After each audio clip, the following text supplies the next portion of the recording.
Prime Minister, distinguished friend, we did it.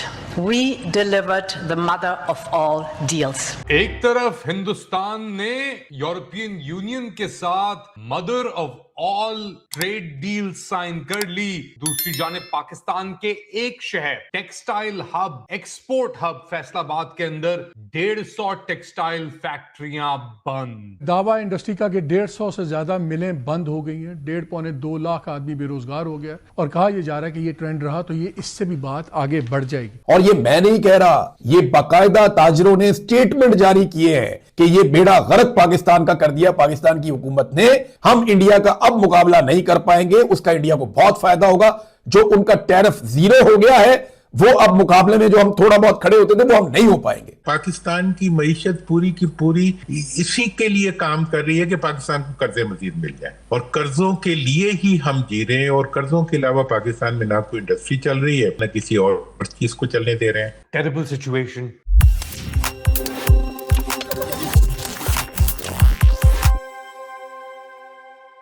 नमस्कार दोस्तों, स्वागत है आपके अपने चैनल पर। दोस्तों, आज की धमाकेदार खबर ये है कि इंडिया यूरोप की मदर ऑफ ऑल डील्स के बाद पाकिस्तान में इसके असर साफ साफ दिखने शुरू हो गए हैं। जी हां दोस्तों, पाकिस्तान में पिछले सिर्फ 24 घंटों में 150 से ज्यादा मिलें बंद हो चुकी हैं और 1,50,000 से ज्यादा लोग बेरोजगार हो गए हैं। अब सवाल यह है, इसके बाद पाकिस्तान मीडिया में कैसा हड़कंप मचा हुआ है, कौन क्या कह रहा है और आगे हालात कितने बिगड़ सकते हैं, ये सब जानेंगे आगे इसी वीडियो में। तो दोस्तों, अगर वीडियो पसंद आए तो लाइक जरूर करें, अपने दोस्तों के साथ शेयर करें और अपनी राय कमेंट में जरूर बताएं। ऐसी ही धमाकेदार और एक्सक्लूसिव खबरों के लिए हमारे चैनल को सब्सक्राइब करना बिल्कुल न भूलें। फिर मिलेंगे अगले वीडियो में, तब तक के लिए धन्यवाद। जय हिंद। आज हमने इस चीज़ का वज़ीर ख़जाना साहब को भी बावर कराया है, SIFC भी पूरी तरह से अवेयर है। हमारी सर रिक्वेस्ट ये है कि इस वक्त एक नेशनल इकोनॉमिक एमरजेंसी इम्पोज करें इन लाइट ऑफ ये जो EU की इंडिया के साथ फ्री ट्रेड डील हो गई है। पाकिस्तान का 7 से 8 बिलियन डॉलर टोटल एक्सपोर्ट का EU जाता था at 0% for a lot of tariff lines. Last year आपकी $9 बिलियन की जी। अब हमें सर खदशा है कि इंडिया जिसका 12% ड्यूटी स्ट्रक्चर था उसको 0 मिल गया, तो वो उनके पास एक बहुत बड़ा एज आने वाला है एंड उन्होंने अपनी प्रोडक्ट की डंपिंग यूरोपियन मार्केट इस पे आ जाए जरा। बात यह है कि हमने देखा है डिस्कोस की कोई एफिशिएंसी नहीं बढ़ी, वही लाइन लॉसेज हैं, वही तबाही फिरी हुई है। अब ये आपके सामने है 9 बिलियन, अगर हमारी $15 बिलियन की है 6 माह में, $9 बिलियन तो EU का है, उसमें भी अब हमें रगड़ा लगेगा और बड़ा ठीक ठाक रगड़ा लगेगा। गवर्नमेंट कर क्या रही है? एक फिगर दे देगी जी लार्ज स्केल मैन्युफैक्चरिंग में इतनी % ग्रोथ हो गई, IT में इतनी हो गई। ये जो सारा कुछ है, हमें लगता है कि government doesn't have a plan. Exports Indian textiles की अब यूरोपियन यूनियन टैक्स फ्री जाएंगी, कंपीट करेंगे वहां पे वो बांग्लादेश से, और साथ साथ वीजा फ्री एक्सेस भी स्किल्ड इंडियन लेबर को प्रोवाइड करने की बात की गई है। अब हिंदुस्तान के तिजारती नुक्ता नजर से यूरोपियन यूनियन के दरवाजे खुल गए हैं, और ना सिर्फ तिजारत के लिए बट लोगों के लिए भी। और इस इश्यू को लेकर तुर्की के अंदर भी आग लगी हुई है, क्योंकि तुर्की कोशिश कर रहा है यूरोपियन यूनियन में घुसने की। यूरोपियन यूनियन ने वॉन्डर लायन और ये जो आए हुए थे, इन्होंने इंडिया को visa free access skilled Indians को दे दी, टर्क्स को नहीं दी, क्योंकि उनके दिमाग में भी है कि भाई अमेरिका के अंदर और कनाडा से जो बेसिकली इंडियंस हैं, स्किल्ड लेबर है IT के अंदर, इंजीनियर्स, प्रोफेशनल्स और जो दीगर हैं, अगर वो कनाडा छोड़ते हैं या अमेरिका छोड़ते हैं वीजाज और इमिग्रेशन की वजह से, तो वो आए यूरोपियन यूनियन। जी हां, ये हो रहा है इंडिया को लेकर, और थोड़ी और तफसीलात आपको मैं बताऊंगा इसके ऊपर। लैंडमार्क डील ये साइन की गई है। इस अग्रीमेंट के तहत 10% ड्यूटी टैरिफ लगता था imported from Europe from auto company such as Volkswagen, Renault, Mercedes Benz, उसको अब 10% कर दिया जाएगा 110% से। दूसरी जानिब इंडिया ने यूरोपियन चॉकलेट्स, ऑलिव ऑयल और अदर प्रोडक्ट्स को भी उनके ऊपर ड्यूटी रिड्यूस कर दी है। यूरोपियन यूनियन ने न्यू दिल्ली के टेक्सटाइल्स, लेदर, जेम्स और ज्वेलरी के ऊपर सब ड्यूटियां टैरिफ माफ कर दिए हैं। जी हां, टेक्सटाइल, अब पाकिस्तान की बात हो रही है ना, जीएसपी प्लस स्टेटस, उसका भी मैं आपको बताता हूं कि उसका क्या हाल है, क्योंकि उसकी भी अब आने वाली है वैल्यूएशन कुछ ही अरसे के अंदर पाकिस्तान को लेकर। मगर ये तो उन्होंने फ्री ट्रेड डील कर दी है 27 ममालिक के साथ, इंडिया के प्रधानमंत्री ने यूरोपियन यूनियन को लेकर। इंडिया की एक्सपोर्ट्स जो हैं अमेरिका की फॉर एग्जांपल, उनके ऊपर भी 50% टैरिफ लगा हुआ है और उनके साथ भी एक डील नेगोशिएट करने की कोशिश हो रही है। मगर पाकिस्तान के लिए एक इतना बड़ा खतरा आ गया है इस चीज को लेकर कि आप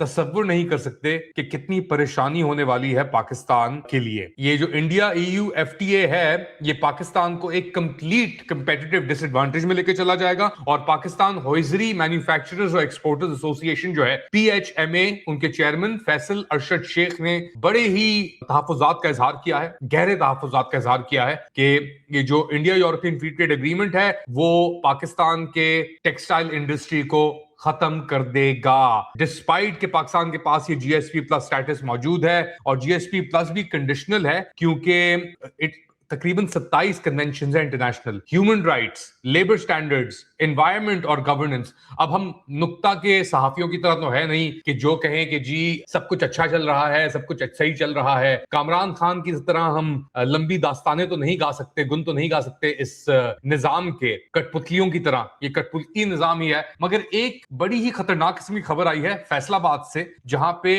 150 टेक्सटाइल यूनिट बंद कर दिए गए हैं और तकरीबन 1.5 लाख जो मुलाजमीन थे इन 150 टेक्सटाइल यूनिट्स के अंदर वो बेरोजगार हो गए हैं। ये आपके federal minister for board of investment Qaiser Ahmad Shaikh ने फैसलाबाद जब वो विजिट कर रहे तो उनको ये तिजारती कम्युनिटी, बिजनेस कम्युनिटी जो उधर मौजूद है, उन्होंने इन्हें बताया। और फैसलाबाद चेंबर ऑफ कॉमर्स और इंडस्ट्री की मुलाकात हुई इन साहब से, ये जो कठपुतली फेडरल मिनिस्टर हैं बोर्ड ऑफ इन्वेस्टमेंट के।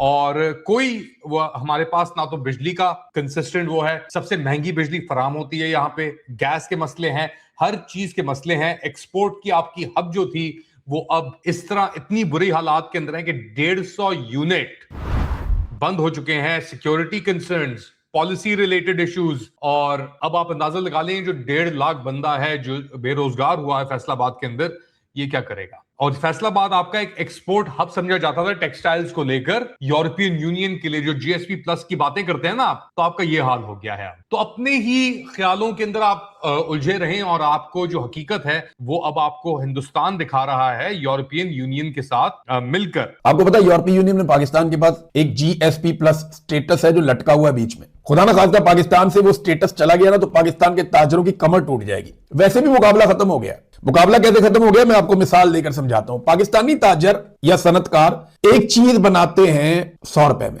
इंडिया में वही चीज उसी क्वालिटी की बनती है 70 रुपए में। फर्क देख लिया आपने। यहां कॉस्ट ऑफ प्रोडक्शन ज्यादा है। यहां पे पाकिस्तान के अंदर टैक्सेस अजीबोगरीब इन्होंने लगा दिए। पाकिस्तान के अंदर जो एनर्जी की प्राइसेस है वो बहुत ज्यादा बढ़ा दी हैं। गैस और बिजली की प्राइसेस आसमान पे पहुंची हुई है। आपकी पेट्रोलियम प्राइसेस इन्होंने कहां पहुंचा दी हैं। पाकिस्तान का जो रुपया है उसकी वैल्यू को इतना नीचे ले गए हैं। ये सारी चीजों को जब आप कैलकुलेट करते हैं और पाकिस्तान के अंदर जो प्रोडक्शन के लिए कॉस्ट कम करने के लिए जो चीजें पैदा की जानी थी वो होती नहीं है। आप तजारती खसारे में जा रहे हैं तो जो पाकिस्तान में चीज आप पैदा करते हैं वो 100 रुपए में जो पैदा होती है, इंडिया उसी चीज को 60 रुपए में 70 रुपए में पैदा कर लेता है। अब इंडिया ने जो नया मुआहदा किया है यूरोपीय यूनियन के साथ, उनका टैरिफ 0 हो गया। ये मदर ऑफ ऑल डील्स है। उनका टैरिफ हो गया 0। अब वो चीज सिर्फ उन्होंने उनको फ्रेड रेट है, यानी जो उन्होंने एक चीज को एक जगह से दूसरी जगह पहुंचाना है वो उन्हें खर्चा पड़ेगा, बाकी कुछ नहीं है। मार्केटिंग है, बाकी चीजें हैं। जो लोग जानते हैं कारोबार को उनको पता है। अब इंडिया और पाकिस्तान अगर इक्वल भी आप रखेंगे ना तो हमें एक चीज 100 रुपए में पड़ रही है, उनको 70 रुपए में पड़ रही है।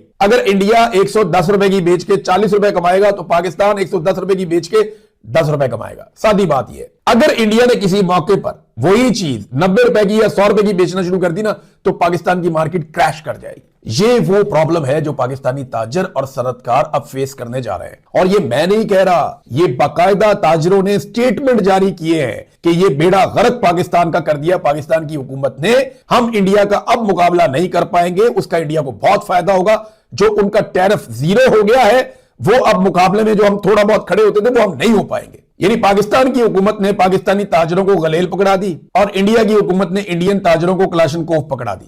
कर लो मुकाबला। ये कॉस्ट ऑफ प्रोडक्शन इतनी इंपॉर्टेंट चीज है। और इसके बाद जब जाकर मोदी ने वहां पे मुआहिदा किया तो भारतीय ताजर तो उसके गुण गा रहे हैं। अब तो भारतीय ताजर मोदी के ऊपर डबल पैसा लगाएंगे कि अगली दफा वो फिर इलेक्शन जीते। तो मोदी तो उनका अन्नदाता बन गया है।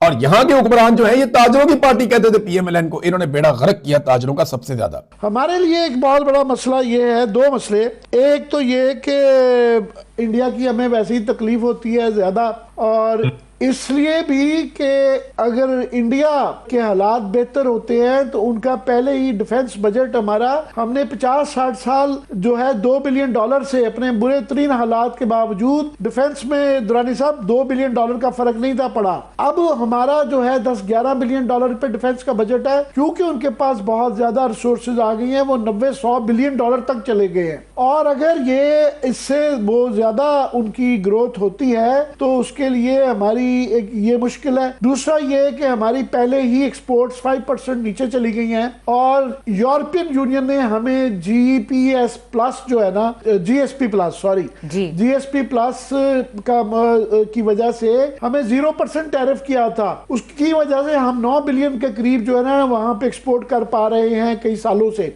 अब इंडिया को भी वो 0% पे टैरिफ पे आ जाएगा तो वहां बिजली भी सस्ती है और वहां हर चीज सस्ती है। तो हमारा ये $9 बिलियन की एक्सपोर्ट जो है, ये कह रहे हैं 1 बिलियन से लेके 4-5 बिलियन डॉलर तक की हमें जो है नुकसान हो सकता है। इस पे हमारे यहाँ बहस नहीं हो रही। आप इन चीजों को बगौर देखते हैं, क्या कहेंगे? देखें, हमारा इस वक्त मईशत का हाल अगर सही तौर पे जज करना है तो वो वैसा ही है जैसा आज कोई डेली वेजर मजदूर नहीं होता। वो सुबह निकलता है और शाम को जो कमा के लाता है उसी का वो प्लास्टिक की थैली में घी ले आता है और अपना आटा के 1 किलो ले आता है और उससे वो रोटी पका के अपने बच्चों को खिला देता है। तो हमारे मुल्क की मईशत इसी तरीके से चल रही है कि अगर कोई एक भी वो स्टेक होल्डर्स जिन पे हम डिपेंडेंट हैं उनमें से कोई एक भी हिल जाए तो हमारी पूरी मईशत धड़ाम करके गिर पड़े।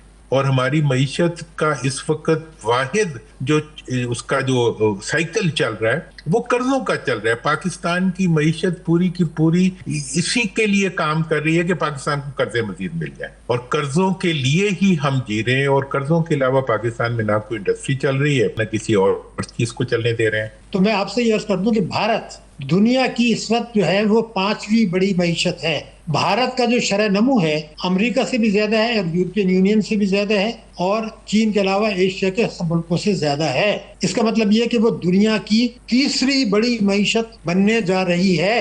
अब हुआ ये है कि भारत में जो ये 3री बड़ी मईशत बनने जा रहा है तो अमेरिका भी उससे की नाराजगी मोल लेना ही चाहता है, उसको खुश रखना चाहता है। रूस भी उसको खुश रखना चाहता है। चीन ने भी कह दिया वो हमारा दोस्त मुल्क है और यूरोपियन यूनियन भी उनको खुश रखना चाहता है।